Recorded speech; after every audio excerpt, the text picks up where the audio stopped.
सुट्ट्यांमुळे कोल्हापुरात सुद्धा राज्यभरातील पर्यटकांनी मोठी गर्दी केली आहे। अंबाबाई मंदिर परिसर सुद्धा आता भाविकांनी फुलून गेल्याचं दिसतंय।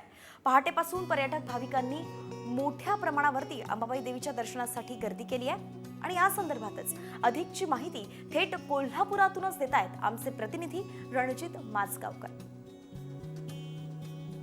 नाताळच्या सुट्ट्या लागल्यामुळे कोल्हापूर जिल्हा सध्या हाऊसफुल झालेला आहे। राज्यभरातील भाविक असतील, पर्यटक असतील, हे कोल्हापूर शहर आणि जिल्ह्यात विविध प्रेक्षणीय स्थळं पाहण्यासाठी या परिसरात दाखल झालेले आहेत। मी सध्या करवीर निवासिनी श्री अंबाबाई मंदिर परिसरात आहे आणि या मंदिर परिसरात पहाटेपासूनच भाविकांनी आई अंबाबाईचं दर्शन घेण्यासाठी मोठी गर्दी केलेली आहे।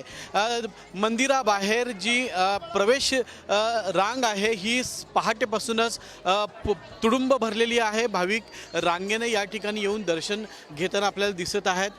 महाराष्ट्रासह महाराष्ट्राच्या शेजारील कर्नाटक असेल, हैदराबाद असेल किंवा गुजरात या राज्यातले भाविक देखील कोल्हापुरामध्ये या अंबाबाईचं दर्शन घेण्यासाठी दाखल झालेले आहेत।